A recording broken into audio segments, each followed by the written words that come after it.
Okay guys, we're gonna go over how to use this RV. First of all, you have an electric tongue jack. This is super handy. It even has a light on it if you're docking at night or something like that. Right behind that, you're gonna find your propane tank, and then behind that, you're gonna find battery. Hopefully you don't need to really get into the battery or anything, but that's where it'd be located.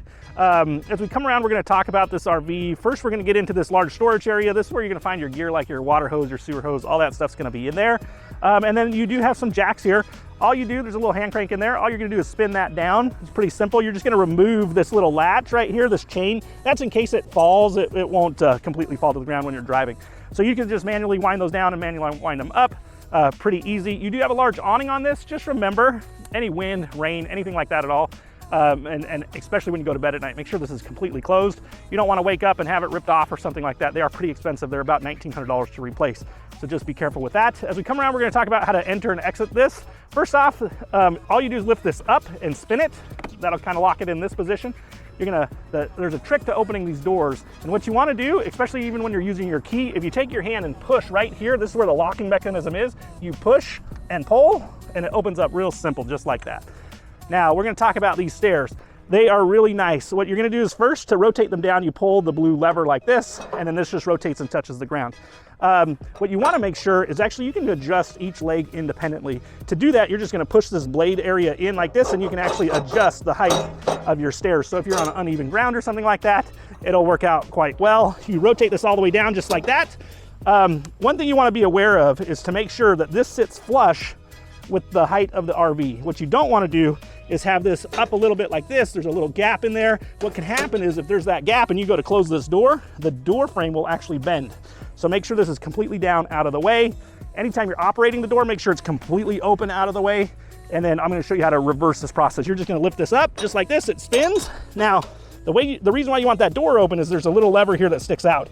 If the door is not open all the way, it'll hit this and you can't actually close the stairs or the door. So you're gonna push that out of the way, you're gonna push it back just like this, you're gonna pull your locking mechanism here, locks right back into place, super easy, and then you're gonna spin this door. Now, once again, operating the door, take your hand, just go right here, you're gonna push on it, and it locks in pretty good. Even when you're using your key, if you put it here and push and turn the key, you shouldn't have any resistance on the key whatsoever when you're turning it. If you do, you need to push a little bit on the door, turn the key, and then you should be good. When you're traveling, you wanna make sure this is locked in this position. That way the door doesn't pop open on you while you're traveling. You do have your black tank flush right here. So we're gonna talk about that a little bit on the other side when you're dumping. But this is gonna run fresh, clean water through the black tank while you're dumping, okay? So you would actually hook a water hose to this to help flush it. Once again, you have your rear stabilizer jack here. Just remember, make sure those are completely up before driving away, and that little chain is latched on because you don't want them to fall if you're driving or something. We're gonna come around the back here. You have a little emergency exit there in case you needed it. But you do have a spare tire. Just remember, trailers don't come with jacks for changing a tire. You would actually use the tire, the jack on the tow vehicle to change a tire. Right here is your 30 amp power cord connect. You're gonna plug in here, and then the cord would actually plug into a generator or plug in at the RV park. Now we're gonna talk about RV parks for a second here. Just remember, if you're plugged in at a park and you're not getting any power inside the RV, 99% of the time, it's the breaker box at the panel at the park. So make sure that the breaker is turned on at the pedestal at the park to make sure you're getting power through here. Most of the calls we get are, hey, I plugged in and there's no power. We recommend, hey, double check that breaker, and guess what? They flip it on, everything works perfectly fine. So just remember, check the breaker at the park you're staying at. We're gonna talk about dumping. Now, on this trailer, you're gonna have a gray and black tank. There's two handles. One is a black handle and one is a gray handle. Now the black is for the sewer, and then the gray is for like the dirty shower water, sink water. Now how you do this is you're gonna have a sewer hose, and you're gonna unscrew the cap here, you're gonna put your sewer hose on, and then you'll pull the black valve open like it is now. That's gonna drain out all the sewage and things like that. As we talked about on the other side, you can run water through there using the water outlet on the other side.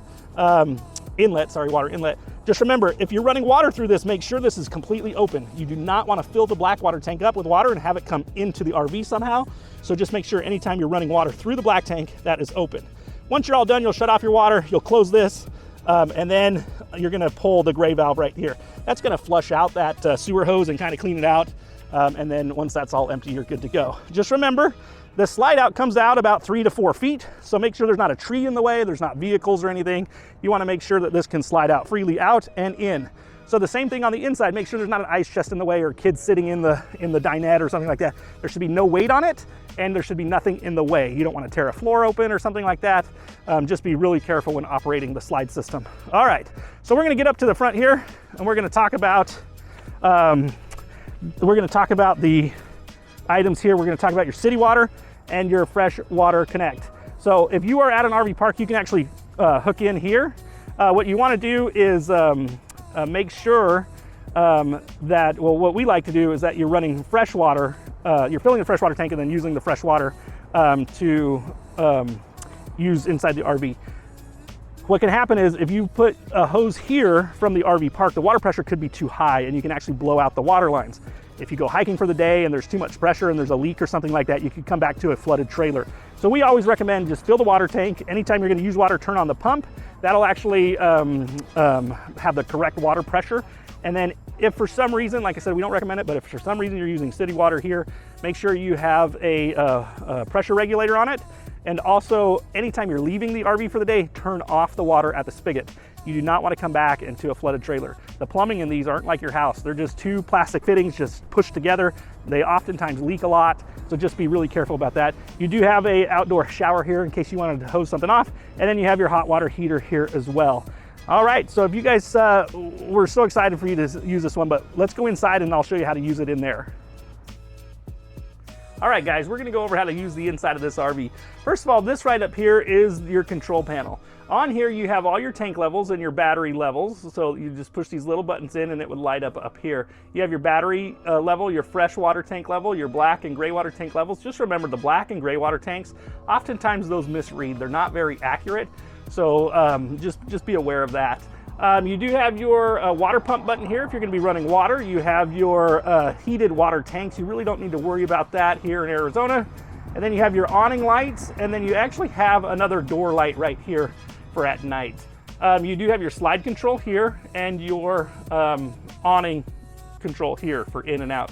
Just remember, any wind, rain, anything like that at all, make sure that that awning is closed. You do not want to damage that, or you don't want to also leave it open at night. You may have some issues. Now on the slide control, what you want to do is make sure that there's nothing in the way on the outside or on the inside when you're operating that slide control. So just be aware of that. Be really careful about that. Now we're going to talk about the bed. This is awesome. It's got a really good headboard here. You do have a little power outlet here that runs off the battery, which is really nice in case you had like a CPAP machine or something like that. You do have a couple outlets as well for charging ports. We're going to talk about the air conditioning unit first. It's right above me here. To turn this on, you actually just turn it and you can make it colder or hotter. And then you're also going to control the speed here. A couple things, you just want to make sure and remember that any major appliance, the air conditioner, microwave, all those items need a generator running to power, or you would need shore power from like an RV park to make it work. Now we're going to move on to the dinette here. This dinette is awesome. It converts into a large sleeping area. To do this, it's super easy. You just remove the tabletop, you remove these two poles. You're actually going to take this tabletop and drop it down to right here in these grooves. It sits right on top, and then you'll take the back two cushions and set it on top of the table, and this creates a large sleeping area. Easily could sleep one adult, maybe even two kids. It's really nice. It's one of the larger dinettes you can find, especially in a trailer this size. So we're going to talk about the microwave. Remember, if you're running this, generator's got to be on or plugged in with shore power. We're going to talk about the stovetops here. To make this work, what you're going to do is actually flip this up just like this. And now that creates your backsplash. Now you would just take your lighter, light the burners, and you can cook here. Now, do not put this back down. This is glass, and if it gets hot and you touch it with a pan, it'll completely shatter.